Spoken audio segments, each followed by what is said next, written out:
This is Long Way to the Top, and I'm your host, Shane Bryan.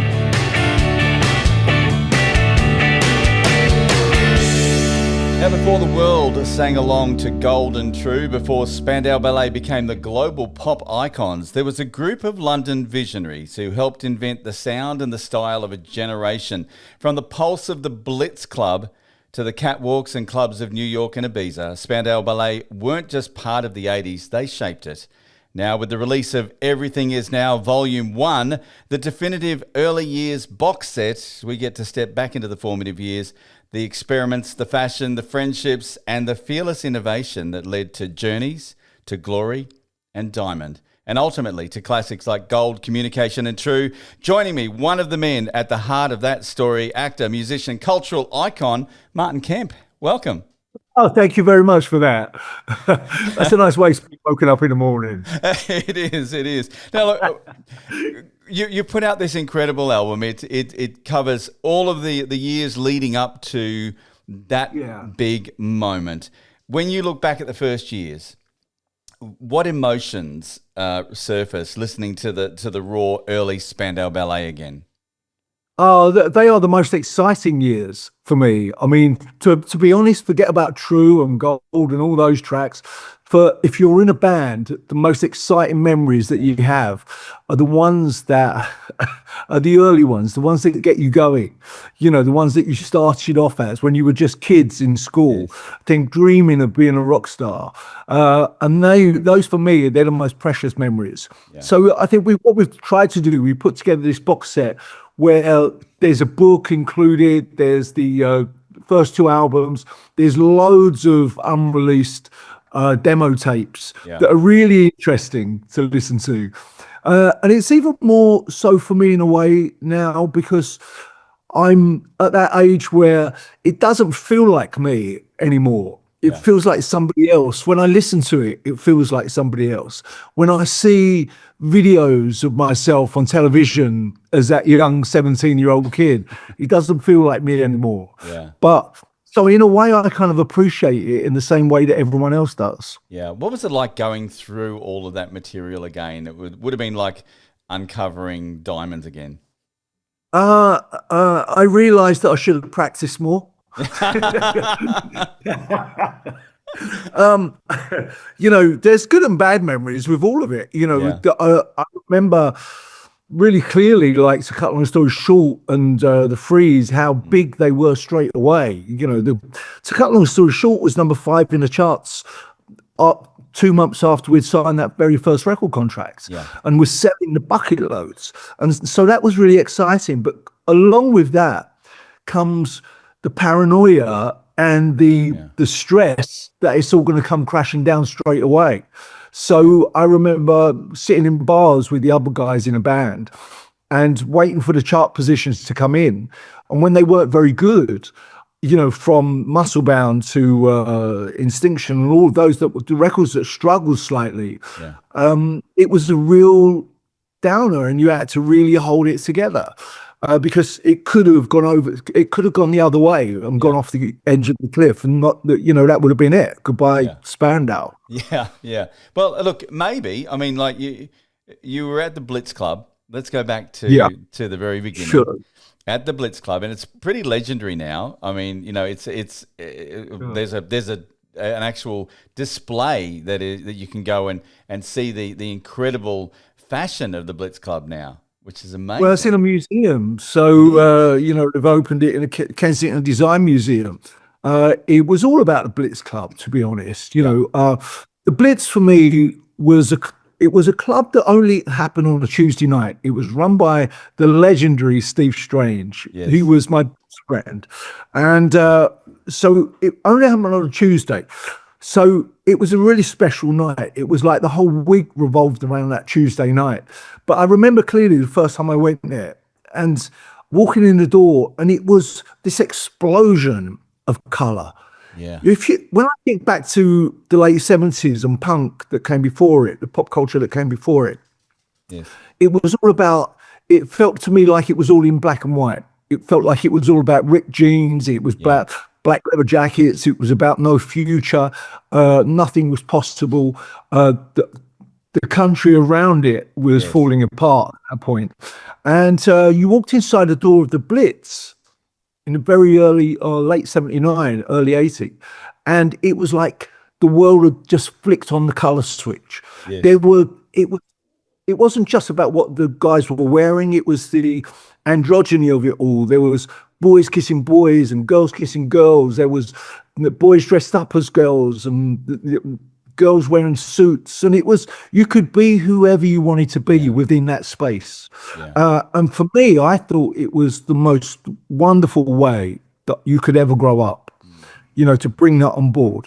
Did it go hand in hand with the music of the time? It was the start of the new romantic.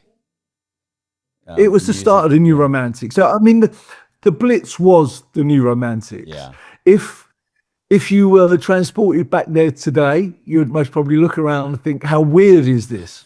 But if you put it in place in pop cultural kind of timeline, coming out of punk. Yeah. Where punks were mohiking their hair, dyeing red, and wearing ripped clothes. If you put new romantics after that, then it doesn't seem so strange. Yes, it's shoulder pads and people dressed up as pirates or people dressed up as cowboys. It really doesn't seem that strange if you look at the way that punks were wearing. Yeah. So it was just a follow on, but it was a colourful version of it. Yeah.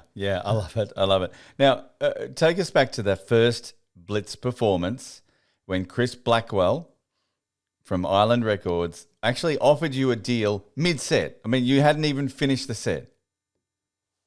It was in the Blitz Club. It was Steve Strange had offered us this gig for his birthday in the Blitz Club, and it was we knew as a band that it was make or break for us. Yes. It was the first time we were playing to the guys in the Blitz.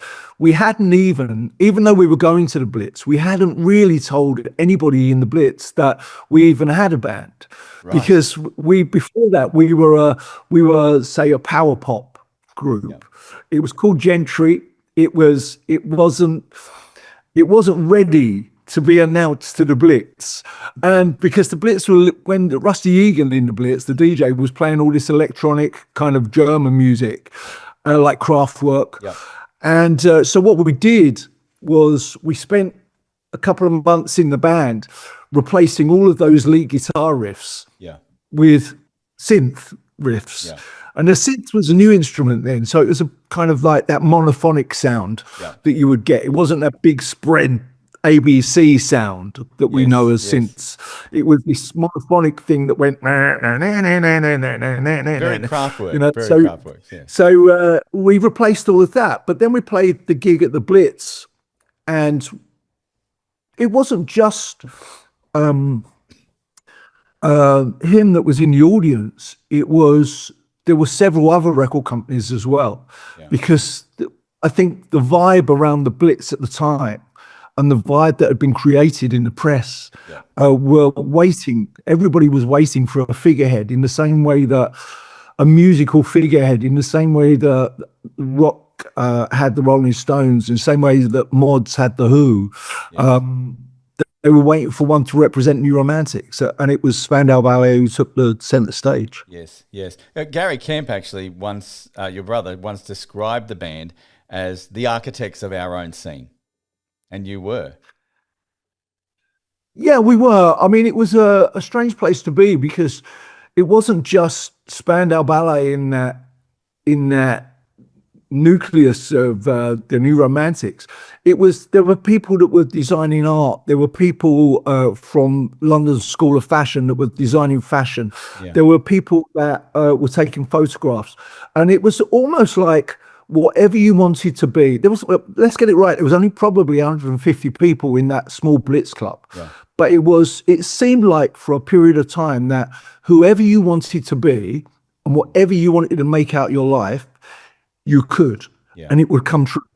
Yeah. And I remember standing in the Blitz talking to Boy George, and Boy George said to me, what I want is exactly what you want. I want to be in a band. I want to be a singer in a band.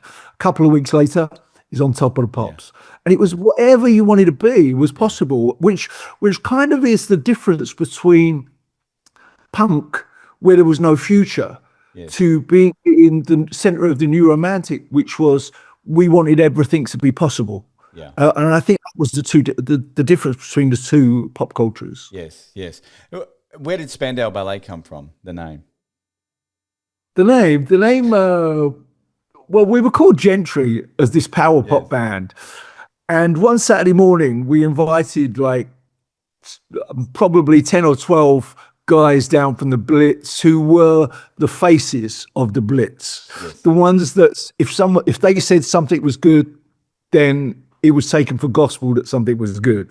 So we invited 10 or 12 of those down to a small rehearsal room. And we played a few songs for them, and they loved it. And they, at the end of it, they said, "Listen, the band's great, but the name's terrible," which it was. It was a leftover power pop name. Yeah. And one of the guys called Robert Elms, who's a broadcaster, said, a broadcaster now, said, "Look, why don't you call it Spandau Ballet?" And we said, "Yeah, it sounds great. It sounds kind of exciting, you know." Better than Islington Ballet, where we came from. So we took that on, and it was only later that we found out that he had seen the name. He had just come back from Berlin, and he had seen the name written on the toilet wall, Spandau Ballet. And it actually belonged to somebody else. It was another band's name. And my brother will tell you a story where he was walking down Oxford Street one time, and there was a German guy chasing after him going, "You stole our name, you stole our name." But back in the day, you know, there was no Facebook, and there was no internet. So whoever came up with the name first, that belonged to you. And whoever was the most famous, it belonged to them Yeah. as well. But if you know, back in the day, it was down to whoever had that first hit.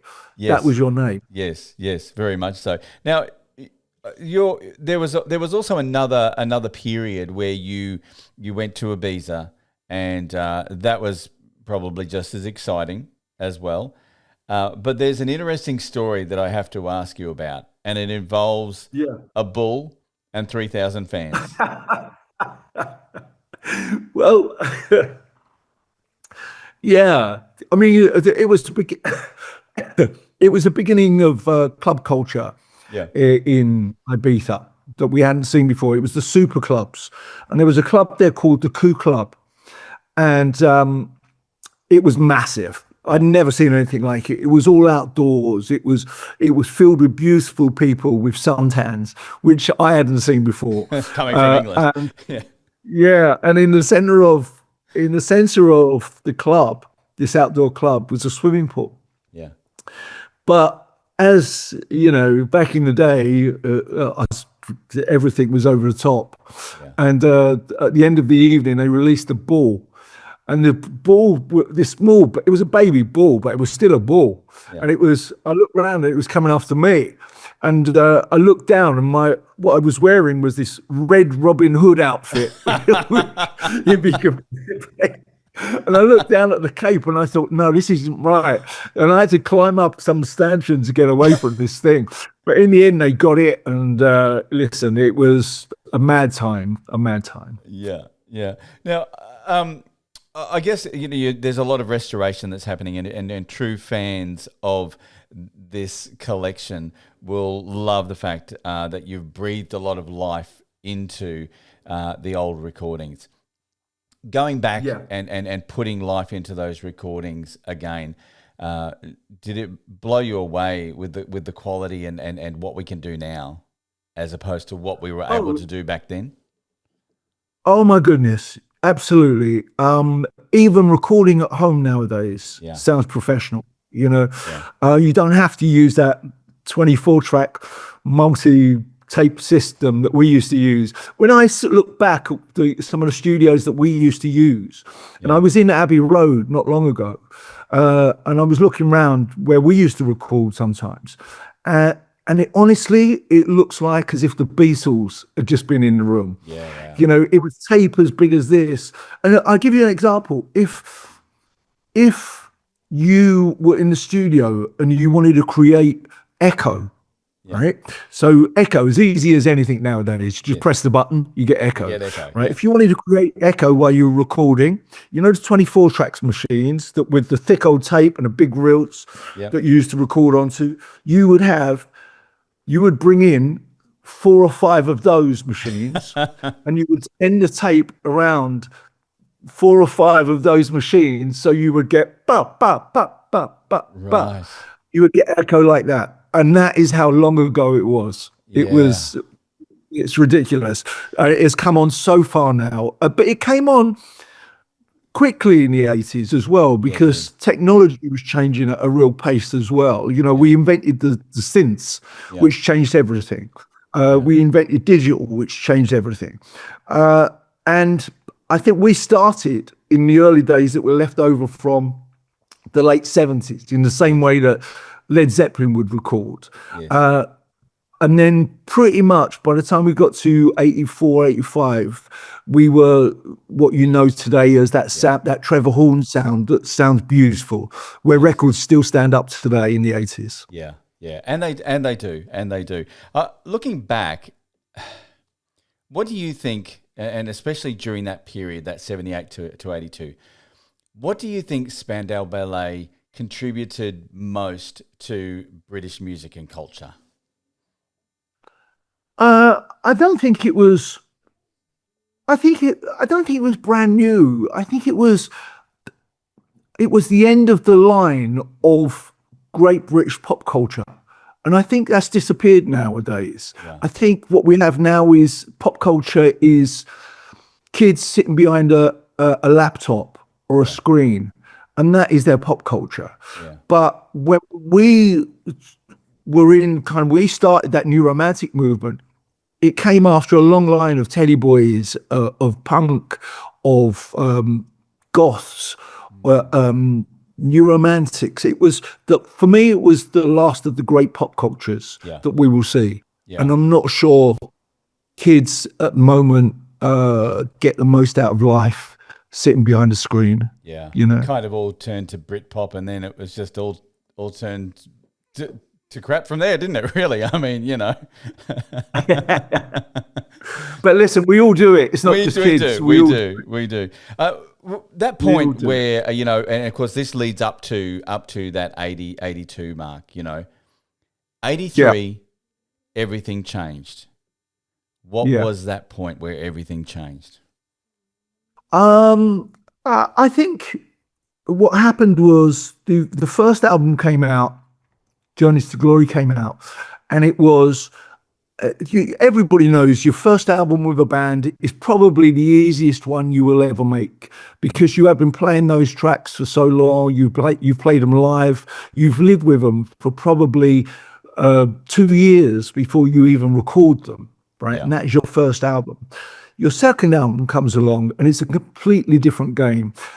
For us, it was Diamond. It was trying to write songs and record them for the first time ever under the pressure of time. Yes.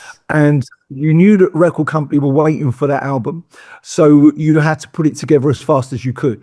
I think on our second album, Diamond, the first side was really great. I think it was a follow-on from Journeys to Glory. The second side is really interesting because it was almost like experimental Pink Floyd. Yeah. You know, it was like we lost our way in a way. You know, we didn't really know where to take it because we were discovering ourselves and growing as a band. Yeah. And it wasn't until that came out that we realized that, hang on a second, we've got to, write some pop songs here. Yes. And that is the beginning of the true album. And I think that's what changed. Was it pressure from the record labels to say you need to write a radio hit? No, it wasn't anything to do with anyone saying anything to us about it. It was literally people deciding not to buy it. Was the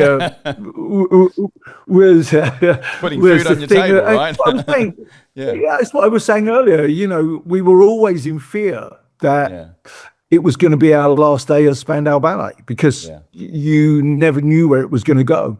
And we never knew that the true and gold and only when you leave were just around the corner to save us. But the second side of Diamond, when the record company listened to it, that could have been our last. Yes, yes. Now, speaking of the last days of Spandau Ballet, there's a lot of people, you know, you go into the forums and you say that you see them and they say, we want the band to get back together, the original band to get back together and have one big last hurrah. Is that ever going to happen? Yeah. Is it? Excuse me, made me choke. Sorry about that. No, listen, I am old enough and wise enough to never say never again. Yes. You know, but there's a lot of factors within Spandau. There's a lot of history that we have that has been really difficult.